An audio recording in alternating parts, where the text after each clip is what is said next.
Thank you, James.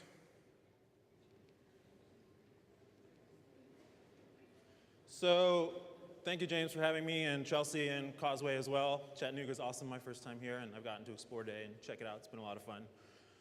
So you guys made a lot of big decisions when you walked in the door today, and maybe you had thousands of neurons starting to fire in your brain. Maybe your heart started beating a little faster.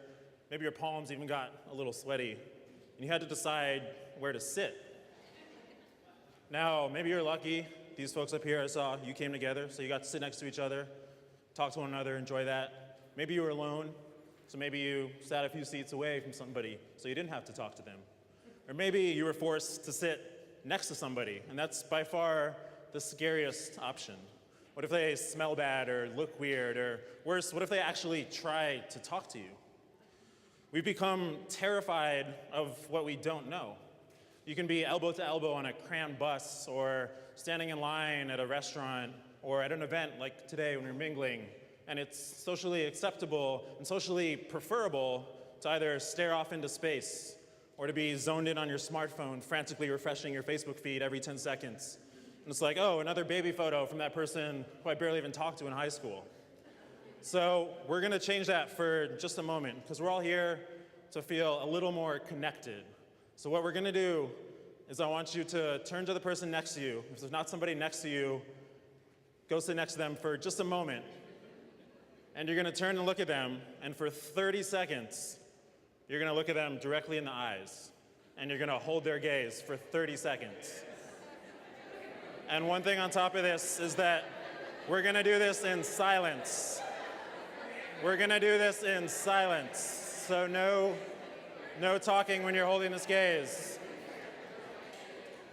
Can we have silence, please? Silence, please. Silence, please. Thank you. So I'm gonna time us. Guys, can we have silence, please? You're talking a bunch. Can we have silence, please? Thank you. So the point of this is to do it in silence. So for 30 seconds, starting now.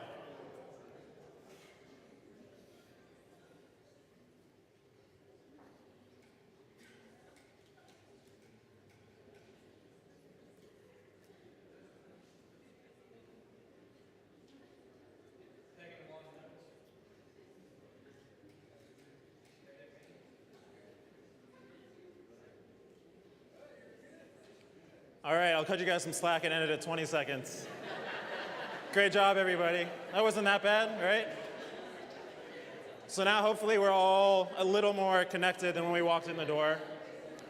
And now I don't expect you to do that with every new person you meet on any given day. That would be way too time consuming to stare deeply into somebody's eyes for 30 seconds. But when we don't talk to each other, when we don't communicate, we're left to rely on what people look like or what we've heard about them to form our opinions of them. And this thing called stereotypes arise. And yes, stereotypes can be based in reality. They can even be funny sometimes. This image is what happened when I Googled Tennessee stereotypes. So clearly, not everybody here is jumping in a mud pile or looks like this guy. So stereotypes, yes, they can be funny for sure. But stereotypes can also be bad. They can cause conflict. They can cause tragedy. In just the most recent example, in 2012, an unarmed high schooler, 17 years old, by the name of Trayvon Martin, was shot and killed by a neighborhood watch member in Florida. And many said that he was stereotyped, that he was profiled as being scary and dangerous because he was a young black male wearing a hoodie.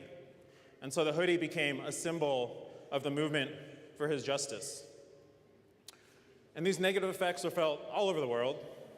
They're felt in Chattanooga, in different neighborhoods. They're felt where I live, in San Francisco. And there's one neighborhood in particular, Bayview. And Bayview's tucked away a little, isolated in the southeast corner of the city. So not many people have a reason to go there. And they only know what they might see or hear on the news. So I'm gonna share a little bit of what they hear on the news. Man grazed by bullet in SF Bayview shooting. Victim shot in Bayview attack. Man critically wounded in Bayview drive-by shooting. 3 arrested for Sunday morning Bayview killing. So what you guys now know about Bayview is what most people know about Bayview. It's what the writer Chimamanda Adichie calls a single story. She says the single story creates stereotypes. And I want you guys to read this with me on 3. 1, 2, 3, everybody. The problem with stereotypes is not that they are untrue, but that they are incomplete.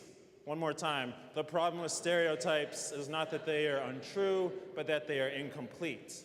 So they make one story become the only story. An example for you of how do we get the rest of that story out, and how we see the stereotypes are not always correct. Sometimes they're incomplete. So on the left, anybody know who that is? It says on his t-shirt, so you should know. That's the hip-hop artist, rapper, Snoop Dogg, formerly known as Snoop Lion, now known as Snoop Dogg again. On the right, celebrity chef Martha Stewart. Now these two people, only one of these two people is a convicted felon.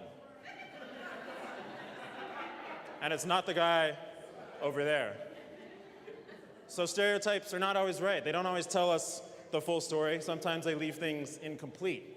So how do we hear these positive stories? How do we hear the full story? This is what I do. I'm an artist, and I use creativity to build community. I try to get strangers interacting that would not normally interact, and I do that via art in public space. And so I'm from San Francisco, and I was previously working at the mayor's office in San Francisco, and I got to work with youth in that same Bayview neighborhood that we just talked about. And it was a project to figure out how they could improve their neighborhood. So we worked with them. They went out in the neighborhood with little flip cameras, and they interviewed people, and they talked to people that live there, and they heard about drug use, about homelessness, about gang violence, about unemployment, all challenges that Bayview faces. But they finally came back to us, and they said, we want to change the perception of Bayview. Now, I found this to be extremely powerful. They had this huge platform in the mayor's office to try to end gang violence forever in their neighborhood, or end homelessness forever. And they said, no, we just want people not to look at us and assume that we're poor and dangerous because we live in a certain neighborhood. And so I thought, that's pretty cool. So I left the mayor's office, and this was still very much on my mind. And I was starting to do artistic projects, and I thought, how can I help those kids do that? How can I help them change the perception of their neighborhood? Now, we rarely talk to our next door neighbor, much less somebody who lives off in a far, scary part of town. So I thought, how can we make these people hear each other's stories? And I thought, what if they didn't actually have to talk to each other? What if you could just write them a little note? It's the same thing in middle school, right? You have a crush on somebody, you write them a little note, check if you like me, check if you don't, and just sort of slide it to them and see what happens. So I thought we could do the same thing here. And these little notes, these postcards, could include prompts about what people loved about their neighborhood. And so that was the start of the Neighborhood Postcard Project. It began in April of 2013 in San Francisco. And the project works by collecting those positive stories from usually underrepresented neighborhoods, but all neighborhoods as well. And we take those postcards and then mail them to random people in a different neighborhood in the same city. So that person is receiving a surprise piece of mail with a personal and positive story of a neighborhood they've either never been to or maybe have only heard the negative side of. So I started the project in Bayview, and I went down to a Bayview neighbors group meeting and literally just went around to every single person and said, hey, this is the project, hey, this is the project, and told every single person about the project and had them fill out a postcard. And the postcards weren't perfect. They were, a pixelated image on the front that I found in Google search, Creative Commons, so I was able to use it, but still pixelated. The font is Helvetica, cut them out with scissors at home, but I was out there and I was doing it. So I went around to literally every single person, and I knew I wanted these postcards to go out to random people. I collected about 15 of them. And so I was going to send them out to random people, so I literally just went straight through the phone book, found a neighborhood I wanted to send them to, looked up an address, slapped a stamp on them, and sent them out. And just 3 days later, I received an email from 2 young women in the Mission District in San Francisco. And they wrote to me and said they had received this postcard from LaShawn Walker. It says, my favorite place in Bayview is Candlestick Point because it's a lovely park with amazing views. And so I had LaShawn's email, that's her in the middle. and the two women on the end, they reached out to me, and I connected us all, and we all met up for dinner. And I had no idea what to expect. But we had a conversation for a couple hours, and it was powerful and real and raw, and we talked about stereotypes, we talked about community, we talked about all sorts of things, and all of this was with the desire to build a better San Francisco. And at one point, everybody even realized they had just read the same book about a clash of culture a few weeks ago. And it was a perfectly fitting serendipitous moment. That's the whole point of the project. You give people the opportunity to come together and to talk to one another, and they realize that they're much more similar than they are different. And at one point, I asked LaShawn, how do we break down stereotypes? And she replied, by doing what we're doing right now. So to carry out the project, usually I'll partner with an organization or an event in the neighborhood that I am receiving the stories from or collecting the stories from.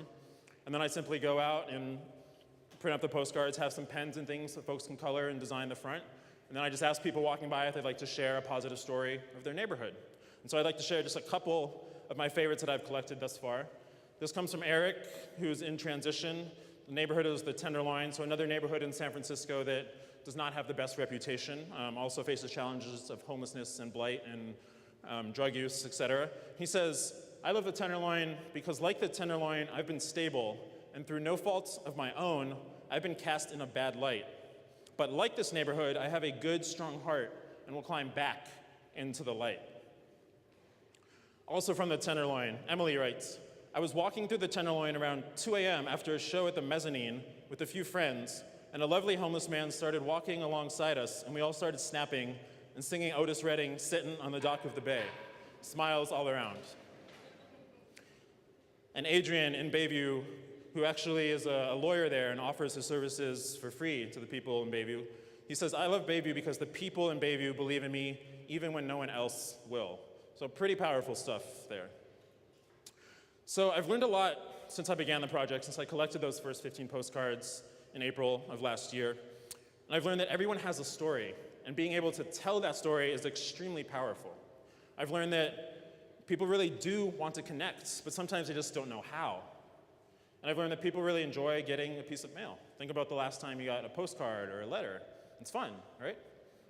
And I've learned that other people also want to do this project. So I heard from folks all over the world that wanted to adapt the project to their community. So I created a simple toolkit, step-by-step guide to help people start the project in their community. It has downloadable, printable postcards as well, so folks can print it out right there, cut them up, and go get started. And the projects happen in cities all around the US now, just happened in a couple different cities in Chile. The toolkit just got translated into Portuguese, so it's continuing to expand.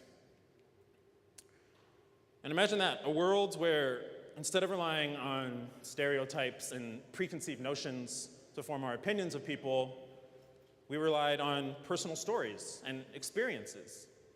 So Ronald Reagan said, a lot of the troubles in the world would disappear if we were talking to each other instead of about each other.